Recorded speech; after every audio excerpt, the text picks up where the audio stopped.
ശരി. അപ്പൊ നമ്മൾ കഴിഞ്ഞ ക്ലാസ്സിൽ പറഞ്ഞു നിർത്തിയത്, കഴിഞ്ഞ സെഷനിൽ പറഞ്ഞു നിർത്തിയത് ഈ ഒരു ഇലക്ട്രോമാഗ്നറ്റിക് സ്പെക്ട്രത്തിനെ പറ്റിയിട്ടാണ് പറഞ്ഞു നിർത്തിയത്. ഈ ഇലക്ട്രോമാഗ്നറ്റിക് സ്പെക്ട്രത്തിനകത്ത് നിങ്ങൾ നോക്കിക്കഴിഞ്ഞാൽ കുറേ കമ്പോണൻസ് ഉണ്ടെന്ന് നമ്മൾ പറഞ്ഞായിരുന്നു.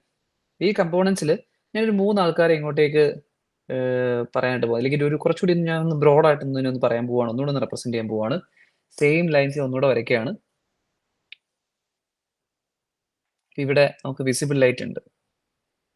പറഞ്ഞോ, നിങ്ങൾ നോക്കാതെ പറഞ്ഞു. വിസിബിൾ റേസിന്റെ വേവ് ലെങ്ത് എത്രയാണ്? Visible rays 400 to 700. യൂണിറ്റ് കൂടെ പറഞ്ഞോ, യൂണിറ്റ് കൂടെ പറയണം. നാനോമീറ്റർ. നാനോമീറ്റർ. വിസിബിളിന് ശേഷം വരുന്ന ഇൻഫ്രാറെഡ് റേസ് എത്രയാണ്? Waves 700 nanometre to 1100 micrometre. Visible ലൈറ്റിന് മുമ്പ് വരുന്ന U V rays wavelength എത്രയാണ്? 100 to 400 നാനോമീറ്റർ. 100 to 400 നാനോമീറ്റർ മതി. ഇനി ഇവിടെ നിങ്ങൾ അറിഞ്ഞു വെക്കേണ്ട കാര്യം കമ്പാരിസൺ ആണ്. വിസിബിൾ ലൈറ്റിനെ വെച്ച് നോക്കുമ്പോൾ യു വി റേസിന്റെ വേവ് ലെങ്ത് എന്ന് പറയുന്നത് ഷോർട്ടർ ആണ് അല്ലെ, ചെറിയ വേവ്സ് അല്ലേ. വിസിബിൾ ലൈറ്റിനെ വെച്ച് നോക്കുമ്പോൾ യു വി റേസിന്റെ വേവ്സ് എന്ന് പറയുന്നത് ഷോർട്ടർ വേവ്സ് ആണ്. അപ്പൊ നമുക്ക് യു വി റേസിനെ ഷോർട്ട് വേവ് റേഡിയേഷൻ എന്ന് വിളിക്കാം.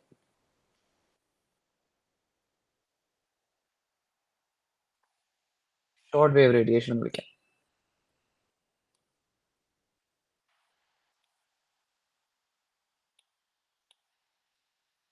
ഓക്കെ. ഇനി വിസിബിൾ ലൈറ്റിനെ വെച്ച് കമ്പയർ ചെയ്ത് നോക്കുമ്പോഴത്തേക്ക് ഇൻഫ്രാറെഡിന്റെ വേവ് ലെങ്ത് ലോങ്ങർ അല്ലേ. മൈക്രോമീറ്ററിൽ എപ്പോഴും നാനോമീറ്ററിനെക്കാളും വലുത്. സോ ഇൻഫ്രാറെഡിനെ നമുക്ക് ലോങ് വേവ് റേഡിയേഷൻ എന്ന് വിളിക്കാം. Long wave radiations. ഇവിടെ പഠിക്കേണ്ട ഒരു term what is ഇൻസോലേഷൻ.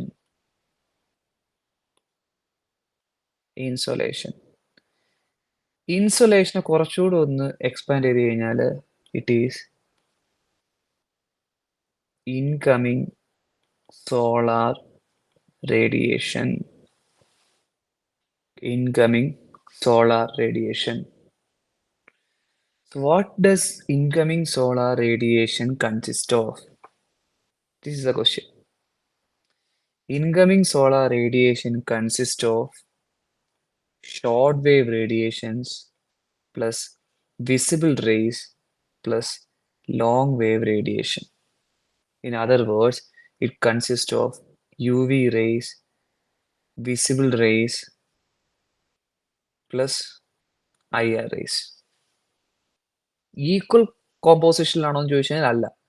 Largely consist of visible radiations, partly consist of UV വി ആൻഡ് IR. So let me ask this question. Are IR radiation parts of visible spectrum? Are IR radiation parts of visible spectrum? No. Are UV radiation part of visible spectrum? No. Are short wave radiations and long wave radiation parts of insolation? Yes. ആ difference മനസ്സിലായോ?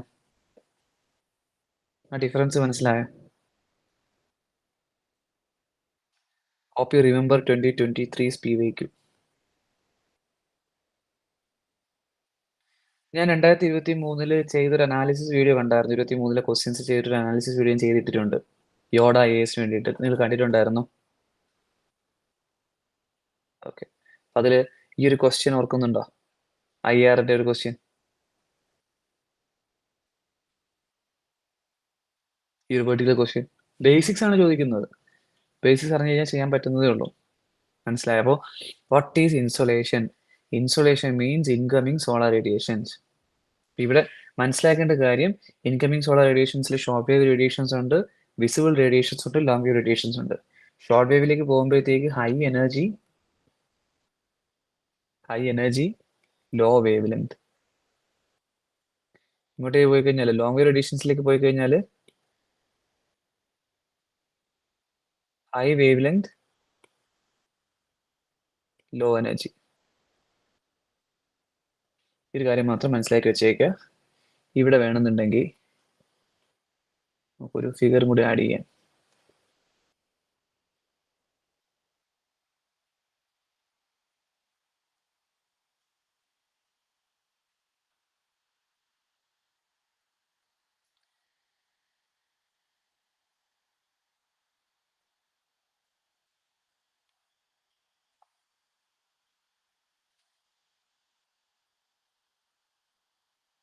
Percentage ഉണ്ടോ എന്നുള്ളത് നോക്കട്ടെ.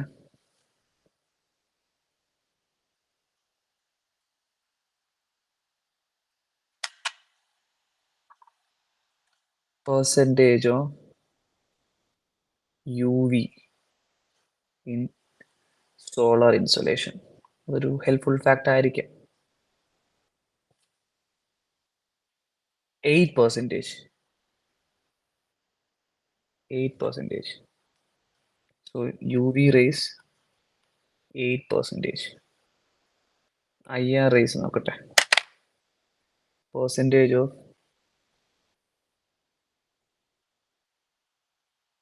IR in solar insolation. Yes.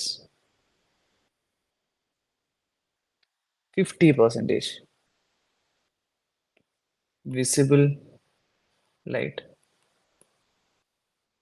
88. 42%. ഈ ഒരു largely composed of IR അതൊരു fact ആണ്. Largely composed of IR. Insolation. This is an important fact. Insolation composition. വിസിബിളിലൂടെ നമുക്ക് നോക്കാം ഒരു ക്രോസ് ചെക്കിങ്ങിന് വേണ്ടിയിട്ട്.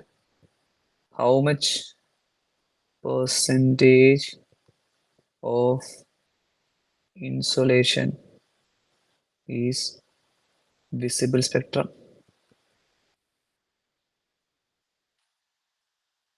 അബൌട്ട് 41%. ഇപ്പോൾ ഒരു ഇൻട്രസ്റ്റിംഗ് ഫാക്ട് കിട്ടിയില്ലേ? ഇത്രയും നാൾ നമ്മൾ വിചാരിച്ചിരുന്നത് ഏറ്റവും കൂടുതൽ വിസിബിൾ ആണെന്നുള്ളതല്ലേ? മനസ്സിലായോ? ഇങ്ങനെയൊക്കെ UPSC കൺഫ്യൂസ് ചെയ്യിപ്പിക്കുന്നത്. വേറൊരു വാല്യൂ കിട്ടി. ഏതാണ്ട് ഒരേ വാല്യൂ തന്നെയാണ്.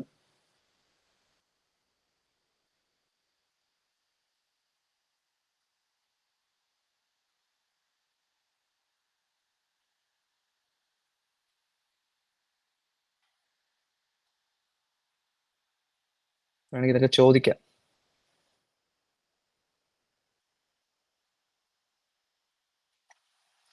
ഏതാണ്ട് ഒരേ വാല്യൂ തന്നെയാണ് ഇവിടെ കൊടുത്തിരിക്കുന്നത്. UV 5 to 8%.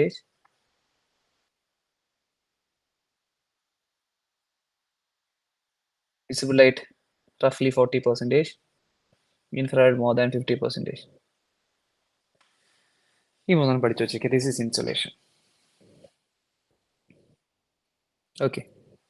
അപ്പോൾ ഞാൻ ഇവിടെ ഒന്ന് വേവ് വൈസ് ഒന്ന് റെപ്രസെന്റ് ചെയ്ത് കഴിഞ്ഞാൽ UVനെ ഞാൻ ഇങ്ങനെ വരയ്ക്കുകയാണ്. This is UV. ഇൻഫ്രാറെഡിനെ ഞാൻ ഇങ്ങനെ വരയ്ക്കാം. IR. വിസിബിളിനെ ഞാൻ ഇങ്ങനെ വരയ്ക്കാം. ഇതിന്റെ റീസൺ നിങ്ങൾക്ക് മനസ്സിലായിട്ടുണ്ടാവുമല്ലോ. Short wave radiation, long wave radiation. വേവിന്റെ ലെങ്ത് നോക്ക്. ക്ലിയർ അല്ലേ?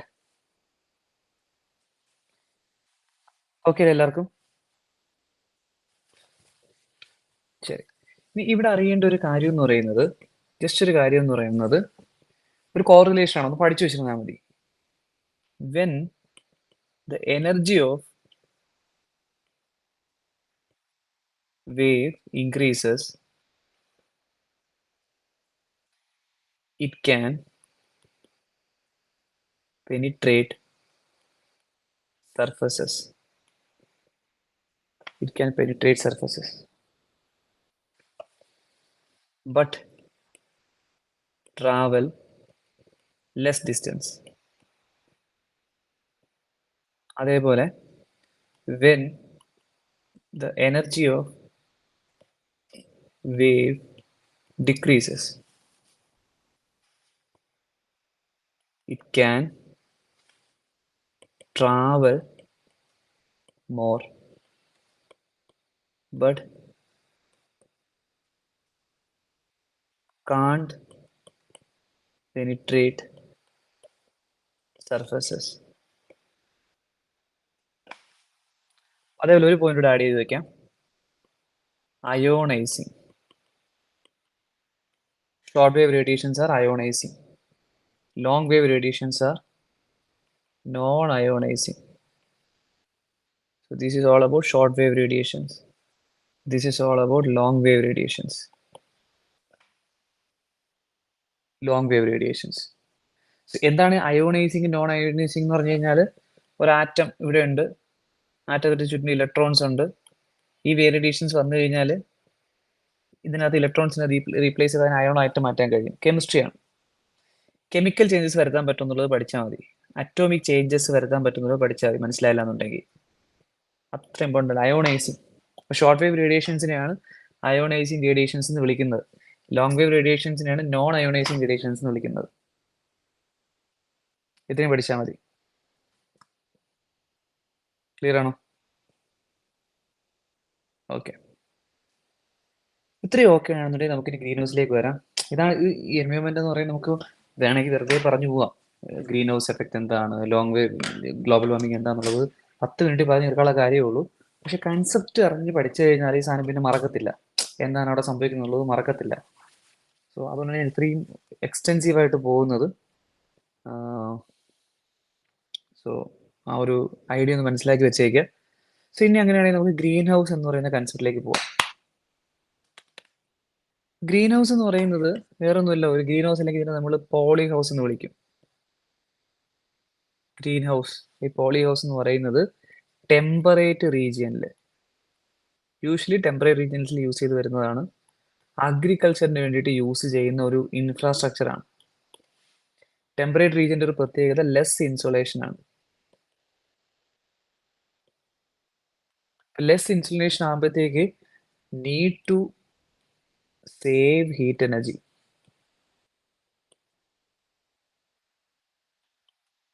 Whatever the heat energy it receives,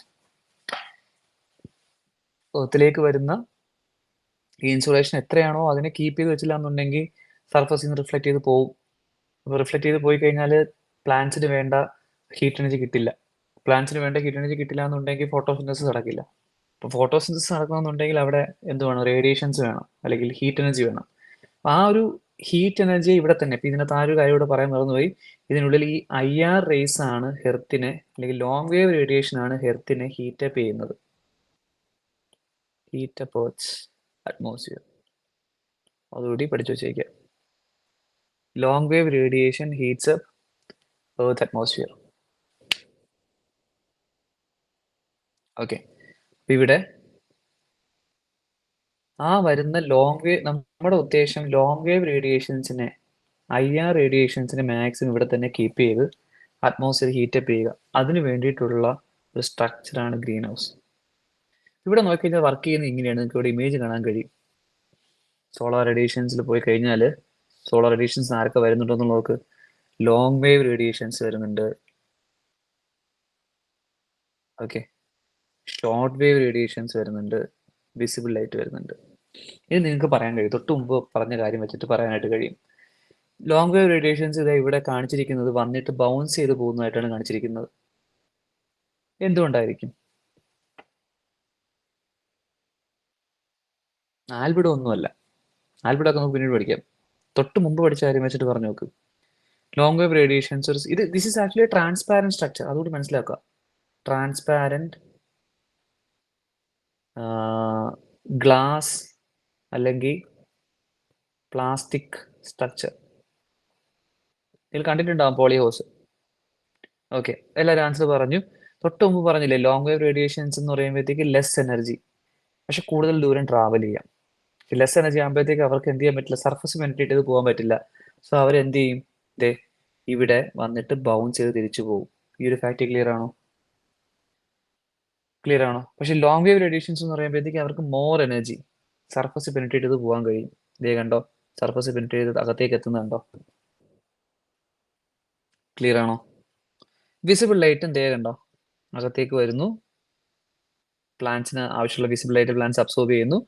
visible ലൈറ്റിന് comparatively in between നിൽക്കുന്ന വേവ് ലെങ്ത് ആയത് കാരണം പെനിട്രേറ്റ് ചെയ്ത് പുറത്തേക്ക് പോകാൻ പറ്റുന്നു. ഓക്കെ. പക്ഷെ ഇവിടെ നിങ്ങൾ ശ്രദ്ധിക്കേണ്ട ചേഞ്ച് എന്ന് പറയുന്നത് ഈ ഒരു ഭാഗത്ത് നടക്കുന്ന ചേഞ്ച് നിങ്ങൾ പ്രത്യേകം ശ്രദ്ധിക്കണം. വളരെ ഇമ്പോർട്ടൻ്റ് ആണ് ഈ ഒരു ഭാഗത്ത് നടക്കുന്ന ചേഞ്ച്. എന്താ സംഭവിക്കണം എന്ന് ചോദിച്ചു കഴിഞ്ഞാൽ ഇതിനെ ഇങ്ങോട്ട് മാറ്റി വരച്ചു കഴിഞ്ഞാൽ, ഇതിനിങ്ങോട്ട് മാറ്റി വെച്ച് ഇത് സർഫസ് ആണ്.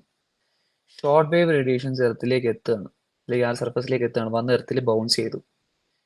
ബൗൺസ് ചെയ്യുമ്പോഴത്തേക്ക് വന്ന ഇടിയിൽ നിങ്ങളൊരു റബ്ബർ ബോൾ ആലോചിച്ച് നോക്കുക. ഒരു റബ്ബർ ബോൾ ബൗൺസ് ചെയ്യുന്നുണ്ട്. നമ്മൾ റബ്ബർ ബോൾ താഴേക്ക് ഇട്ട് കഴിഞ്ഞാൽ അത് താഴേക്ക് പോയി ബൗൺസ് ചെയ്യുമ്പോഴത്തേക്ക് എന്തുകൊണ്ടാണ് അല്ലെങ്കിൽ തിരിച്ചത് വരുന്നത്? കുറച്ച് എനർജി എങ്ങോട്ടേക്ക് ട്രാൻസ്ഫർ ചെയ്യാണ്? തറയിലോട്ട് ട്രാൻസ്ഫർ ചെയ്യാണ്. ഈ ഷോർട്ട് വേവ് റേഡിയേഷൻസിൽ ഉണ്ടായിട്ടുള്ള എനർജി അതെന്ത് ചെയ്യാണ്? കുറച്ച് എനർജി എർത്തിലേക്ക് കൊടുക്കും, അല്ലെങ്കിൽ സർഫസിലേക്ക് കൊടുക്കും. Energy releases. ഒരു ഷോർട്ട് വേവ് റേഡിയേഷനിൽ നിന്ന് കുറച്ച് എനർജി പുറത്തേക്ക് പോയി കഴിഞ്ഞാൽ ആ വേവ് എന്തായിട്ട് മാറും? കൺസെപ്റ്റ് ആലോചിച്ച് പറയും. തൊട്ട് മുമ്പത്തെ കൺസെപ്റ്റ് ആലോചിച്ച് പറയും. എനർജിയും വേവിലും തമ്മിലുള്ള ഒരു റിലേഷൻ നമ്മൾ പറഞ്ഞായിരുന്നു. ഷോർട്ട് വേവ് റേഡിയേഷൻസ് കുറച്ച് എനർജി ലൂസ് ചെയ്ത് കഴിഞ്ഞാൽ it become what? Long wave radiations. So ഇത് തിരിച്ച് ബൗൺസ് ബാക്ക് ചെയ്യുന്നത് ലോങ് വേവ് റേഡിയേഷൻ ആയിട്ടായിരിക്കും. പക്ഷെ പ്രശ്നം ലോങ് വേവ് റേഡിയേഷൻ എന്ത് കുറവാണ്? എനർജി കുറവാണ്. സോ അതിന് ഈ സർഫസ് പെനിട്രേറ്റ് ചെയ്ത് പോകാൻ പറ്റില്ല. പകരം അത് ഇതിനകത്ത് ഇങ്ങനെ അങ്ങോട്ടും ഇങ്ങോട്ടും റിഫ്ലക്ട് ചെയ്ത് കളിക്കും. ഇതിനകത്തുള്ള ഹീറ്റ് എനർജി ഡിസിപ്പേറ്റ് ചെയ്ത് പോകുന്നത് വരെ. അപ്പൊ ഈ എനർജി എന്തായിട്ടാ എനർജി റിലീസ് ആവുമെന്ന് ഞാൻ പറഞ്ഞു. എനർജി റിലീസ് ചെയ്യുന്ന എന്തിന്റെ ഫോമില? Release energy as heat. ആ ഹീറ്റാണ് ഇവിടെ പ്ലാന്റ്സിന് കിട്ടുന്നത്. ആ ഹീറ്റും കിട്ടും.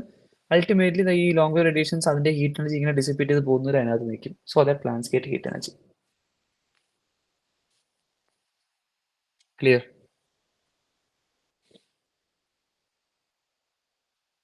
ഓക്കെ ആണോ?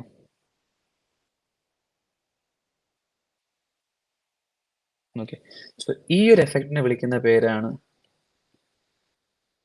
Green house effect. Green house effect. Clear? അപ്പോൾ ഈ ഗ്രീൻ ഹൗസ് എഫക്റ്റിനെ നാച്ചുറലി നമ്മളൊന്ന് റെപ്ലിക്കേറ്റ് ചെയ്യും. ആ റെപ്ലിക്കേറ്റ് ചെയ്യാൻ വേണ്ടി നമ്മളെ സഹായിക്കുന്ന ആളാണ് തൊട്ട് മുകളിൽ പറഞ്ഞ ഗ്രീൻ ഹൗസ് ഗ്യാസസ് എന്ന് പറഞ്ഞിട്ടുള്ള ഈ ആൾക്കാർ. ശരിക്കും ഈ ഒരു സ്ലൈഡ് വരേണ്ടത് താഴോട്ടാണ്. Green house gases.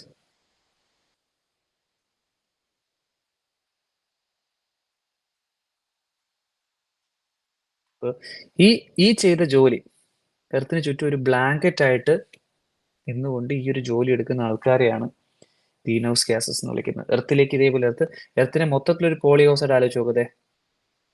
ഈ figure sense എന്താക്കുന്നുണ്ടോ?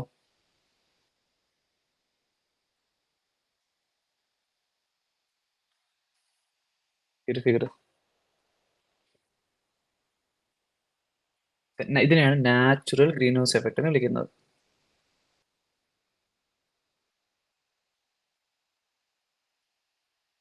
Incoming short wave radiations, outgoing long wave radiations and trapping of heat. Yes, correct ആണ് Harsh.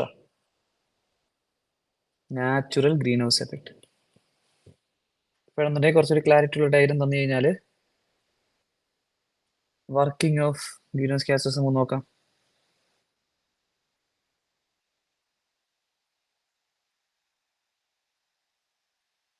Working of greenhouse gases നോക്കി കഴിഞ്ഞാൽ ഇതേ ഫിഗർ തന്നെയാണ് കിട്ടുന്നത്.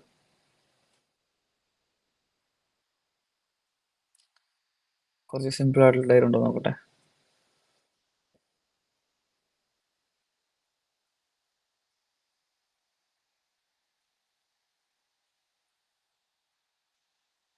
ഇത് മതി, ഇതിനകത്ത് എല്ലാ ഡീറ്റെയിൽസും ഉണ്ട്.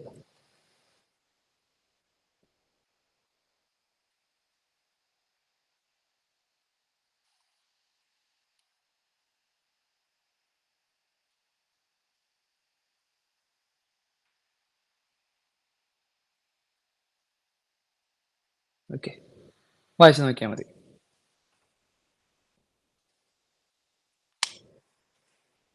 Green house effect.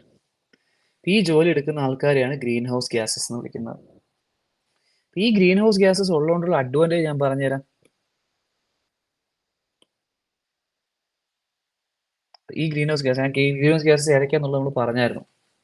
Carbon dye oxide അല്ലെങ്കിൽ ഓക്സൈഡ്സ് ഓഫ് കാർബൺ, നമുക്ക് അതിന് തൽക്കാലത്തേക്ക് COX എന്ന് വിളിക്കാം. Oxides of nitrogen, CFCs, HFCs. ഞാൻ മേജറായിട്ടുള്ള ആൾക്കാരെ പറയുന്നുള്ളേ. CH4, water vapour. ഇത്രയും പേര് ഗ്രീൻ ഹൗസ് ഗ്യാസസ് ആയിട്ട് ആക്ട് ചെയ്യുന്നത് കൊണ്ടാണ് maintaining A heat budget of earth. Yes, green house gases acts as heat retainers, thus warms up earth. കുറച്ചുകൂടി ടെക്നിക്കലി പറഞ്ഞു കഴിഞ്ഞാൽ maintains A heat budget for earth. Complex ആയിട്ടുള്ള calculations ഒന്നും നമുക്ക് വേണ്ട. എല്ലാ കാൽക്കുലേഷൻസും മാറ്റി നിർത്തി കഴിഞ്ഞാൽ ഈ ഗ്രീൻ ഹൗസ് ആക്ടിന്റെ ഗ്യാസസിന്റെ ഒരു എഫക്റ്റ് എന്ന് പറയുന്നത് ആവറേജ് എഫക്റ്റ് എന്താണെന്ന് ചോദിച്ചു കഴിഞ്ഞാൽ എർത്തിന്റെ സർഫസിൽ ഒരു ആവറേജ് ടെമ്പറേച്ചർ ഉണ്ടെന്നുള്ളതാണ്. ആവറേജ് ടെമ്പറേച്ചർ ഇൻ അറ്റ്മോസ്ഫിയർ എത്ര ഉണ്ടോയെന്ന് ചോദിച്ചു കഴിഞ്ഞാൽ അതാണ് ഞാൻ പറഞ്ഞത്. 14.8 ഡിഗ്രി സെൽഷ്യസ്, അല്ലാന്നുണ്ടെങ്കിൽ 15 degree Celsius. Without these green gases, without them, the temperature would have been, guess ചെയ്യാൻ പറ്റുമോ? ഗ്രീൻ ഹൗസ് ഗ്യാസസ് ഇല്ലായിരുന്നുണ്ടെങ്കിൽ temperature would have been -18 degree Celsius. -18 degree Celsius. ഈ ഗ്രീൻ ഹൗസ് ഗ്യാസസ് ഉള്ളത് കൊണ്ടാണ് എർത്തിൽ ഇങ്ങനെ ഒരു ടെമ്പറേച്ചർ കീപ്പ് ചെയ്യാനായിട്ട് പറ്റുന്നത്. കോമ്പോസിഷൻ നോക്കിക്കഴിഞ്ഞാൽ ഏറ്റവും കൂടുതൽ ഗ്രീൻ ഹൗസ് ഗ്ലോബൽ വാർമിംഗ് അല്ലെങ്കിൽ പോട്ടെ ഗ്രീൻ ഹൗസ് എഫക്റ്റിലേക്ക് നോക്കിക്കഴിഞ്ഞാൽ കോമ്പോസിഷൻ എന്ന് പറയുന്നത് കാർബൺ ഡൈ ഓക്സൈഡ് ഒരു 65% പ്ലസ് 11%. പല പല ഇൻട്രസ്റ്റിൽ നിന്ന് രണ്ടുകൂടി ചേർത്തിട്ട് 75% ഗ്രീൻ ഹൗസ് ഗ്യാസസിന്റെ അല്ലെങ്കിൽ ഗ്രീൻ ഹൗസ് എഫക്റ്റും കോൺട്രിബ്യൂട്ട് ചെയ്യുന്നത് കാർബൺ ഡൈ ഓക്സൈഡ് ആണ്. സെക്കൻഡ് ലാർജസ്റ്റ് കോൺട്രിബ്യൂട്ടർ മീഥെയിൻ ആണ്.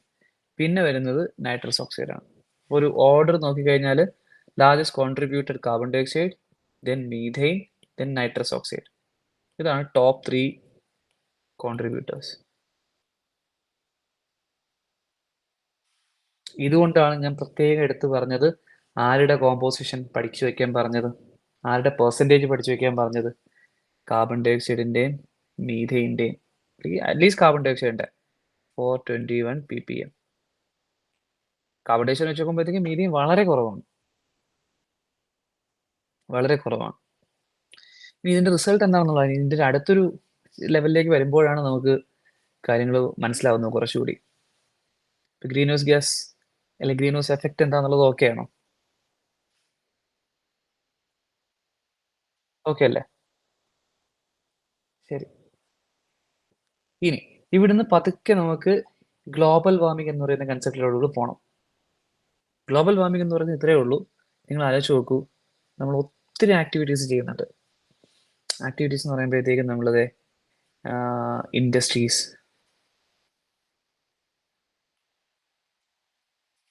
അല്ലാന്നുണ്ടെങ്കിൽ agriculture, transportation, deforestation,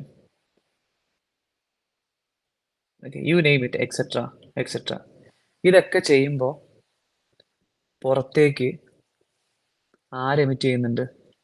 carbon dye ഓക്സൈഡിനെയും മീഥെയിനെയും അല്ലാന്നുണ്ടെങ്കിൽ നൈട്രസ് ഓക്സൈഡിനെ ഒക്കെ എമിറ്റ് ചെയ്യുന്നുണ്ട്, അല്ലെങ്കിൽ CFC ഒക്കെ എമിറ്റ് ചെയ്യുന്നുണ്ട്. അറ്റ്മോസ്ഫിയറിൽ അവരുടെ കോമ്പോസിഷൻ മാറിക്കൊണ്ടേയിരിക്കും, കോമ്പോസിഷൻ ഇൻക്രീസ് ചെയ്തുകൊണ്ടേയിരിക്കും. അറ്റ്മോസ്ഫിയറിൽ ഇവരുടെ കോമ്പോസിഷൻ ഇൻക്രീസ് ചെയ്ത് കഴിഞ്ഞാൽ എന്തിൽ ഓൾട്രേഷൻ വരും?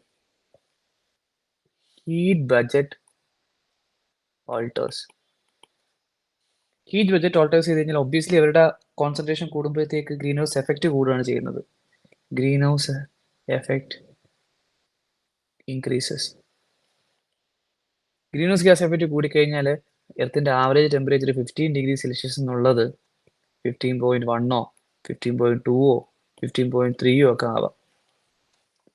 അപ്പോഴാണ് 2015 അപേക്ഷിച്ചിട്ട് ടെമ്പറേച്ചർ കേരളത്തിൽ കൂടുന്നത്, 2016 അപേക്ഷിച്ചിട്ട് കൂടുന്നത്, 17 അപേക്ഷിച്ചിട്ട് കൂടുന്നത്, ലോകം മൊത്തം കൂടുന്നത്. ഈ ഒരു step wise increase of global temperature, ഇതിനെയാണ് എന്തെന്ന് വിളിക്കുന്നത്? ഗ്ലോബൽ വാർമിംഗ് എന്ന് വിളിക്കുന്നത്. മനസ്സിലായോ? So global warming, average increase of global temperature due to greenhouse effect. Or increasing global average of temperature, that is what global warming.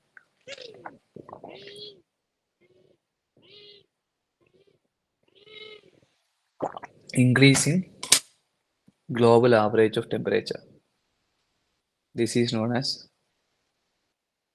global warming.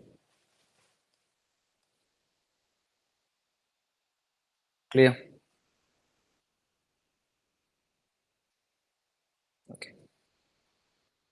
ഇതാണ് നമ്മുടെ ആദ്യത്തെ ഒരു കൺസെപ്റ്റ് എന്ന് പറയുന്നത്. ഇവിടെ രണ്ട് കാര്യമുള്ളൂ അറിഞ്ഞു വെച്ചേക്കുക. ഇവിടെ അത്ര നിർബന്ധമല്ല, ഒരു റഫ് ഐഡിയ ഉണ്ടായിരുന്നാൽ മതി. ഹീറ്റ് ബജറ്റ് ഓഫ് എർത്ത് നിങ്ങൾ ജസ്റ്റ് ഒന്ന് അറിഞ്ഞു വെച്ചേക്കാം.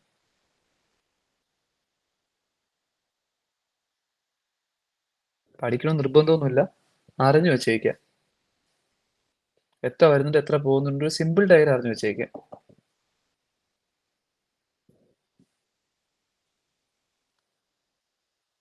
പരീക്ഷയ്ക്ക് ചോദിക്കരുതൊന്നുമില്ലേ, പക്ഷെ ഒന്ന് അറിഞ്ഞു വെക്കുന്നത് നല്ലതായിരിക്കും. Earth energy budget.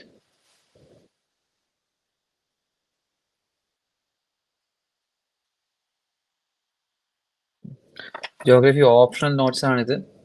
ആ ഒരു ഡെപ്തിൽ മാത്രം പഠിച്ചാൽ മതി. ആരുടെ ഒരാളുടെ ഓപ്ഷണൽ നോട്ട്സ് ആണ്. ആ ഒരു ഡെപ്തിൽ മാത്രം നോക്കിയാൽ മതി, അല്ലാണ്ട് ഒത്തിരി ഡീറ്റെയിൽ ആയിട്ടൊന്നും പഠിക്കണ്ട.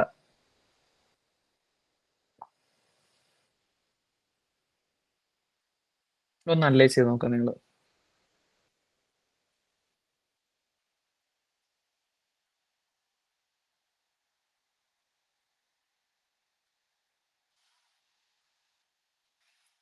അതേപോലെ ജസ്റ്റ് ഒരു ഗ്രാഫിക്കൽ റെപ്രസെന്റേഷൻ കൊടുത്തു കഴിഞ്ഞാൽ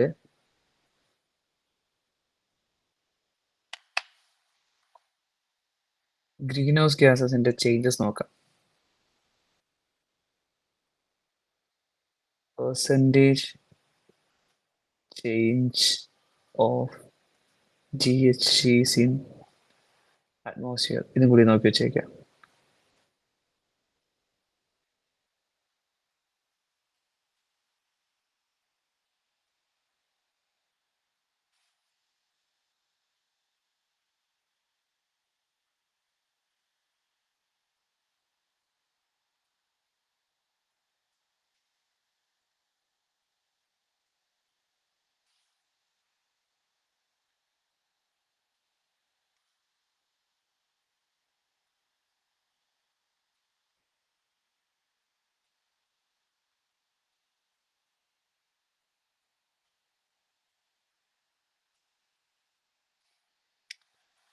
ഈ ഒരു ഗ്രാഫ് കൂടി ഈ പിക്ചോറിയലി തരുമ്പോഴത്തേക്ക് ഓർത്തിരിക്കുക എളുപ്പമായിരിക്കും.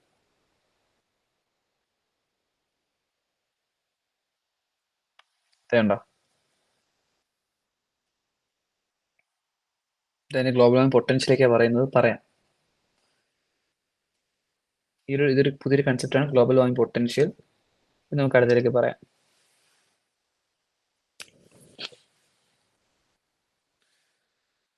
ഓക്കെ,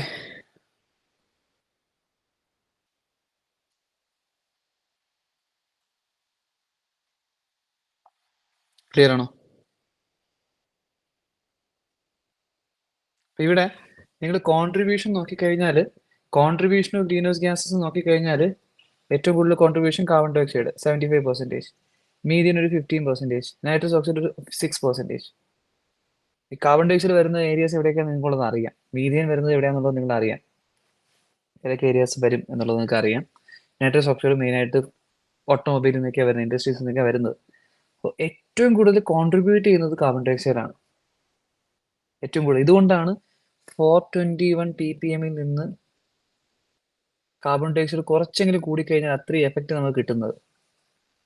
ഇതുകൊണ്ടാണ് എല്ലായിടത്തും ക്ലൈമറ്റ് ചേഞ്ചോട്ട് വരുന്ന ഡിസ്കഷൻ്റെ എല്ലാം നമ്മൾ കാർബൺ സീക്വസ്ട്രേഷൻ, കാർബൺ അല്ലെങ്കിൽ ക്യാപ്ചറിങ്, അതുപോലെ കാർബൺ ടാക്സ്, കാർബൺ ക്രെഡിറ്റ്, ഇങ്ങനെയുള്ള കാര്യങ്ങൾ പറയുന്നത്. മനസ്സിലാവുന്നുണ്ടോ? നൈട്രജനേക്കാളും ഫ്ലൂറിനേറ്റഡ് ഗ്യാസിനേക്കാളും ഏറ്റവും കൂടുതൽ കോൺട്രിബ്യൂഷൻ നടത്തുന്നത് കാർബൺ ഡൈ ഓക്സൈഡ്, മീഥേനകത്തും കാർബൺ ഉണ്ട്. മനസ്സിലാവുന്നുണ്ടോ? ആ ഒരു ഐഡിയ മനസ്സിലാവുന്നത് എന്തുകൊണ്ടാണ് നമ്മൾ ഈ കാർബൺ ഓപ്റ്റൻ ഡിസ്കഷനകത്ത് വരുന്നത് എന്നുള്ളത് ഓക്കെയാണോ?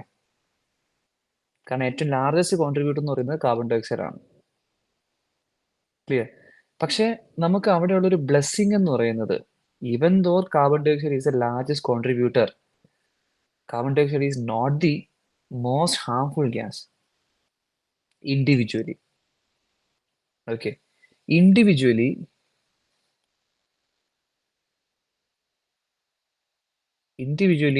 CO2 is not the most harmful. Most harmful ആയിട്ടുള്ള ഗ്യാസ് എന്ന് പറയുന്നത് CO2 അല്ല. നമുക്കടുത്തൊരു ബ്ലെസ്സിങ് ആണ്. അവിടെയാണ് നമ്മൾ ഗ്ലോബൽ വാർമിംഗ് പൊട്ടൻഷ്യൽ എന്ന് പറയുന്ന കൺസെപ്റ്റിനെ പറ്റി പഠിക്കേണ്ടത്. ഗ്ലോബൽ വാർമിംഗ് പൊട്ടൻഷ്യൽ എന്ന് പറയുന്ന കൺസെപ്റ്റിനെ പറ്റി പറയേണ്ടത്. So what is global warming potential? അതിൻ്റെ ഒരു ഡെഫിനേഷൻ ഒന്ന് എഴുതിക്കോ. Global warming potential. 1 second, definition എടുക്കട്ടെ.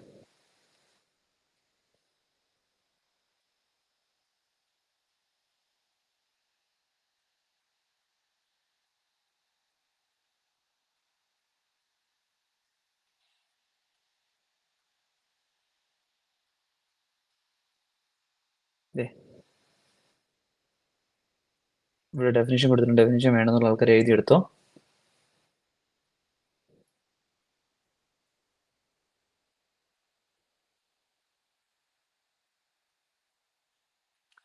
Global warming potential, also known as GWP, is a term used to the relative potency for molecule of a greenhouse gas, taking account of how long it remains active in the atmosphere. The global warming potentials currently used are those calculated over 100 years. കുറച്ചുകൂടെ സിമ്പിളായിട്ട് പറഞ്ഞു കഴിഞ്ഞാൽ, ഒരു 100 year time സ്കെയിലിൽ എത്രത്തോളം global warming cos ചെയ്യാൻ പറ്റും ഒരാൾക്ക്, ഒരു ഇൻഡിവിജ്വൽ മോളിക്യൂളിന്. ഒരു CO2 മോളിക്യൂൾസ് എടുത്ത് നോക്കുക, ഒരു മീഥേൻ മോളിക്യൂൾ എടുത്ത് നോക്കുക, ഒരു N2O മോളിക്യൂൾ എടുത്ത് നോക്കുക. ഇങ്ങനെ മോളിക്യൂൾസ് എടുത്ത് നോക്കി കഴിയുമ്പോഴത്തേക്ക് ഇൻഡിവിജ്വൽ മോളിക്യൂൾസിന് എത്രത്തോളം കോൺട്രിബ്യൂട്ട് ചെയ്യാൻ പറ്റും ഗ്ലോബൽ വാർമിങ്ങിന്, അതിനെയാണ് GWP എന്ന് പറയുന്നത്. Which is calculated over 100 years. നമ്മൾ 10 ദിവസം കൂടി എത്ര ഉണ്ടാക്കുമെന്നല്ല, ഓവർ ഒരു 100 years. അവിടെയാണ് ഞാൻ പറഞ്ഞില്ലേ, നമ്മൾ ക്ലൈമറ്റ് ചേഞ്ച് മെഷർ ചെയ്യുന്നത് ഓവർ ലോങ് പീരീഡിലാണ്. അപ്പോൾ 100 വർഷം കൊണ്ട് എത്രത്തോളം ഗ്ലോബൽ വാർമിംഗ് ഉണ്ടാക്കാൻ പറ്റും, അതിനെയാണ് ഗ്ലോബൽ വാർമിംഗ് എന്ന് വിളിക്കുന്നത്. ഗ്ലോബൽ വാർമിംഗ് പൊട്ടൻഷ്യൽ എന്ന് വിളിക്കുന്നത്.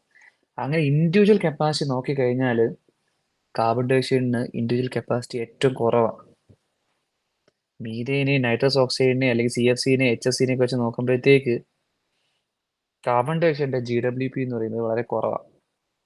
ഓക്കെ, ഇൻഫാക്ട് നമ്മൾ കാർബൺ ഡൈ ഓക്സൈഡിനെ ബേസ് ചെയ്തിട്ടാണ് ബാക്കിയുള്ള ആൾക്കാരുടെ GWP പറയുന്നത്. ഇത് റിലേറ്റീവ് ആണ്. ഇവിടെ നോക്കിക്കഴിഞ്ഞാൽ നിങ്ങൾ ഇത് നോക്കണമെന്നില്ല. Carbon dioxide GWP, carbon ഡൈ ഓക്സൈഡിന്റെ ഗ്ലോബൽ വാർമിംഗ് പൊട്ടൻഷ്യൽ 1 എന്ന് എടുത്തു കഴിഞ്ഞാൽ മീഥേൻ എന്ന് പറയുന്നത് 21 ടൈംസ് CO2 ആണ്. നൈട്രസ് ഓക്സൈഡ് 310 ടൈംസ് CO2 ആണ്. HFC ഇത്രയും ടൈംസ്, പല ടൈപ്പ് HFC ഉണ്ട്, ഇത്രയും ടൈംസ് CO2 ആണ്. ലൈക്ക് 9000 ടൈംസ് CO2 ആണ്. SF6 23,000 ടൈംസ് CO2 ആണ്. അപ്പം നിങ്ങൾ പറയും, 1% കാർബൺ ഡൈ ഓക്സൈഡ് കൂടുന്നതാണോ ഡേഞ്ചറസ്, 1% മീഥേൻ കൂടുന്നതാണോ ഡേഞ്ചറസ് അറ്റ്മോസ്ഫിയറിൽ? മീഥേൻ. കാർബൺ ഡൈ ഓക്സൈഡിന്റെ പെർസെൻറ്റേജ് കൂടുന്നതിനാണോ ഇമ്പോർട്ടൻസ് കൊടുക്കേണ്ടത്, അതെ SF6ന്റെ കോൺട്രിബ്യൂഷൻസ് കൂടുന്നതിനാണ് ഇമ്പോർട്ടൻസ് കൊടുക്കേണ്ടത്, അല്ലെങ്കിൽ കൂടുമ്പോൾ ഇമ്പാക്ട് ഉണ്ടാവുന്നത് SF6? പക്ഷെ പ്രശ്നം എന്ന് പറയുന്നത് ഈ ഫോർച്യൂനേറ്റ്ലി HFCയും PFCയും SF6ഉം ഒക്കെ അറ്റ്മോസ്ഫിയറിൽ വളരെ കുറച്ചേ ഉള്ളൂ. പക്ഷെ കൂടുതലും ഉള്ളത് അറ്റ്മോസ്ഫിയറിൽ നാച്ചുറലി തന്നെ 421 ppm ആരുണ്ട്, കാർബൺ ഡൈ ഓക്സൈഡ് ഉണ്ട്. അപ്പോൾ ഒരാൾ വളരെ കുറച്ചേ ഉണ്ടാക്കുമെങ്കിലും അങ്ങനത്തെ കുറേ പേരുണ്ടെങ്കിൽ ടോട്ടൽ കോൺട്രിബ്യൂഷൻ കൂടത്തില്ലേ? മനസ്സിലാവുന്നുണ്ടോ? Even though carbon dioxide is present in very I mean, carbon dioxide's GWP is very low. It is present in large quantities compared to methane, like other gases. Clear ആണോ? മനസ്സിലായോ? Methane നോക്ക്, methane അറ്റ്മോസ്ഫിയറിൽ ഒരു 10 വർഷമേ താമസിക്കത്തുള്ളൂ. Carbon dioxide 50, 100, 200 വർഷം വരെ ജീവിക്കും. പക്ഷെ 50, 200 വർഷം ജീവിച്ചിട്ട് കാർബൺ ഡൈ ഓക്സൈഡ് ഉണ്ടാക്കുന്ന GWന്റെ 21 ടൈംസ് മീഥെയിൻ 12 വർഷം കൊണ്ട് ഉണ്ടാക്കും. അതാണ് വ്യത്യാസം. ഈ ഒരു കൺസെപ്റ്റ് ആണ് GWP എന്ന് പറയുന്നത്.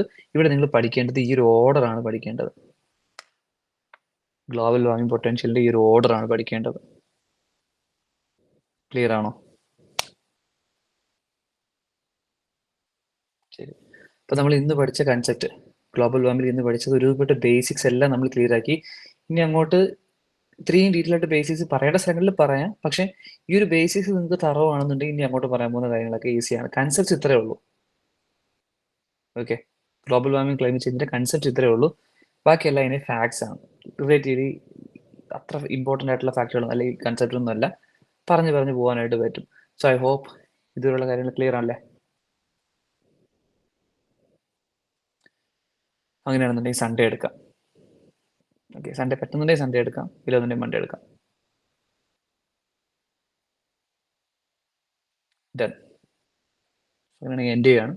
ബൈ. ഓക്കെ.